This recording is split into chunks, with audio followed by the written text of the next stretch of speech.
Bahar bin Smith tidak ditahan setelah ditetapkan sebagai tersangka dalam kasus penganiayaan.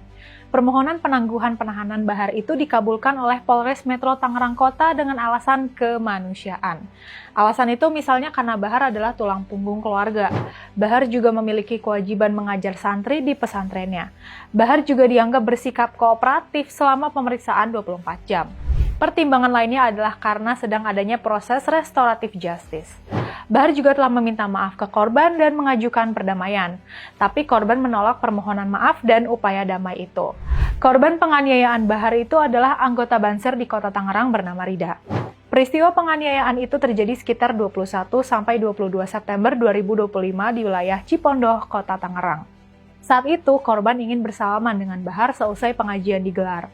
Naasnya, dia malah ditangkap sama pengawal Bahar dan dianiaya selama 2 jam. Bahar juga ikut terlibat dalam penganiayaan tersebut. Korban mengalami luka fisik, termasuk pelipis mata kiri robek, mata lebam, hidung berdarah. Bibir korban juga luka, gigi patah, dan tangan kanan terkena sundutan rokok. Bahar dinyatakan resmi sebagai tersangka setelah menjalani pemeriksaan pada 11 Januari 2026. Dalam kasus penganiayaan yang dilakukan Bahar kali ini, pihak kepolisian harus berhati-hati. Diskresi penangguhan penahanan itu saja sudah dianggap kurang tepat. Pihak korban dan anggota Ormas Banser tidak setuju penahanan Bahar ditangguhkan. Mereka juga menolak upaya Bahar mengajukan restoratif justice. Dalam hal ini, aparat perlu mempertimbangkan rasa keadilan untuk pihak korban. Apalagi menimbang fakta bahwa Bahar itu adalah seorang residivis. Potensi bahwa dia akan mengulangi perbuatannya sangat terbuka lebar. Di tahun 2012, Bahar memimpin aksi perusakan di sebuah kafe di Bintaro, Jakarta Selatan.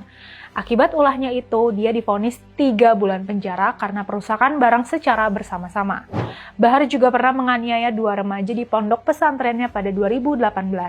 Dia divonis 3 tahun penjara dan denda 50 juta rupiah pada Juli 2019. Pada tahun 2018, Bahar juga pernah menganiaya sopir taksi online bernama Andriansyah. Kasus ini sempat terhenti lama. Kemudian pada tahun 2021, Bahar akhirnya dihukum 3 bulan penjara. Bahar juga pernah divonis 6 bulan penjara terkait ujaran kebencian di Bandung pada Agustus 2022. Atas pertimbangan itulah, Bahar mestinya ditahan karena dia terus mengulangi perbuatannya. Alasan untuk mengajukan restoratif justice juga tak bisa dikabulkan karena dia residivis. Aturan restoratif justice diatur dalam Peraturan Polri Nomor 8 Tahun 2021. Ketentuan restoratif justice juga terdapat dalam Peraturan Kejaksaan Nomor 15 Tahun 2020. Salah satu syarat untuk mengajukan restoratif justice adalah seseorang bukan residivis. Bahar jelas-jelas memiliki riwayat pidana dalam kasus yang sama sebelumnya. Status residivis itu secara administratif menggugurkan haknya untuk melakukan restoratif justice.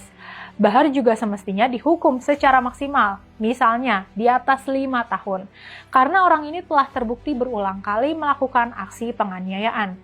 Kita berharap hukum ditegakkan secara adil dan setara. Jangan sampai mentang-mentang Bahar ini seorang Habib, hukumannya diperingan. Alasan penangguhan penahanan karena dia seorang tulang punggung keluarga dan mengajar santri itu aneh. Karena di hadapan hukum, semestinya semua orang diperlakukan setara. Jangan sampai masyarakat mempertanyakan konsistensi penegakan hukum terhadap tersangka lain. Banyak tersangka kasus serupa langsung ditahan tanpa pertimbangan seperti Bahar. Prinsip praduga tak bersalah tetap harus dijunjung tinggi. Namun rasa keadilan publik juga tak boleh diabaikan. Yuk tegakkan keadilan tanpa pandang bulu.